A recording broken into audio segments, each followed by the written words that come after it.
From Indiana's news leader, John Stair, Andrea Moorhead, Chris Wright, SkyTrack Forecast, and sports with Dave Calabro. This is Channel 13 Eyewitness News Nightbeat. Well, it is designed to keep you and your family safe. But 13 Investigates has learned that many new mattresses contain toxic ingredients, and some people say those ingredients are making them sick. Investigative reporter Bob Siegel shows you what mattress manufacturers are not telling you. Each year, hundreds of people die in house fires that begin in a mattress. That's why the government has taken dramatic action. Beginning last summer, every mattress made and sold in the United States has to meet tough new standards, proving it can withstand a blast of fire without bursting into flames. Our goal is to give consumers more time to get out of their homes in the event that there is a mattress fire. This regulation is expected to save as many as 270 lives every year. But while new mattresses will help protect you from fire, they may be exposing you and your family to a threat you're not aware of. Toxic chemicals inside the mattress that you'll be sleeping on every night. We already know the chemicals they're using are acutely toxic and cancer-causing. Mark Strobel owns a mattress manufacturing plant in southern Indiana. He says the government's new flammability standard for beds is unnecessary and outright dangerous because of what it means for many mattresses. Boric acid, or roach killer, is now being added to mattresses to help them pass the government's flammability test. Other toxic chemicals are being used as well, such as antimony trioxide, which the Consumer Product Safety Commission calls a probable carcinogen. The labeling on the bottle tells you to keep it away from children, and it's extremely poisonous. And now we're putting it in our mattresses. This is the part that we're sleeping on. Which part, how far underneath this are those chemicals? There's just a small layer of polyester fiber, and the chemicals are right directly below here. A lot of people are getting sick from these mattresses already. People like Amy Beachy. Just didn't feel good after I laid on it. Last year, Amy bought a $700 mattress, and she quickly realized that new mattress was making her sick. Flu-like symptoms, the fatigue, headaches, my eyes would burn. How often do you sleep on this mattress now? I don't sleep on it. It's in my guest room. Amy's doctor tests his patients for exposure to chemicals. And he says in the past several months, he's seen more and more patients testing positive for antimony, one of the flame-retardant chemicals now being added to mattresses. Nobody's done a 20-year study to see what could happen with these compounds that are in mattresses. This could be a potential serious health risk for a lot of people, and they aren't even aware of it.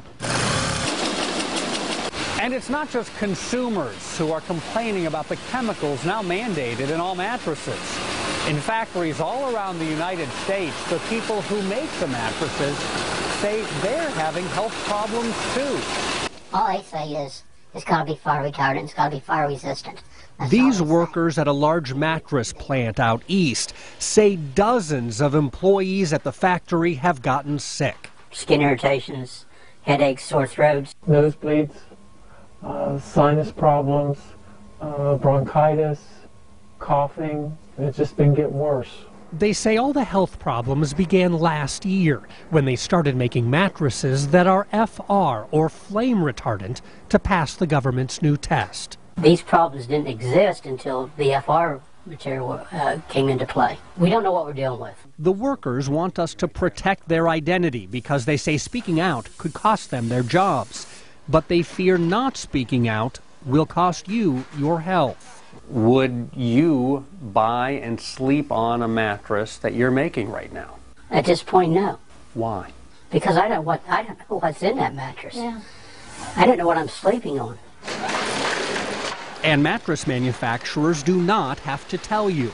There is no labeling requirement to tell consumers what chemicals are added. The government says that type of labeling is unnecessary because, according to the Consumer Product Safety Commission, the chemicals stay inside the mattress. The consumer would never come in contact with something that was inside a barrier inside their mattresses. But that's not what the CPSC's own scientific report says.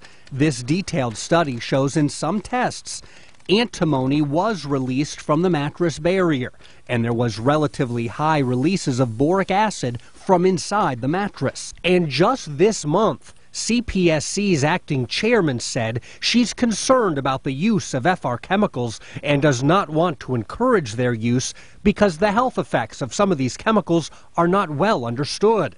Still, CPSC spokeswoman says the chemicals are safe. We are confident in our findings that there is an insignificant risk of health effects to consumers. Amy Beachy does not believe that. It makes no sense at all. It's crazy. Neither does Mark Strobel. So who is right? And when it comes to adding chemicals to mattresses, will the benefit outweigh the risk? It's a question millions of Americans will have to sleep on. What's going to happen to people sleeping on these mattresses after 40 years? What are we going to find out then? How many millions of people will be harmed? If you want a mattress without flame-retardant chemicals, you can get one with a prescription from your doctor. Mark Strobel prescription mattresses. He says he does not want to add flame-retardant chemicals to his beds. It's a decision that's cut profits for his company, but in his words, it's just the right thing to do. More information for you about that on our website at WTHR.com. I'm Bob Siegel, Channel 13 Eyewitness News.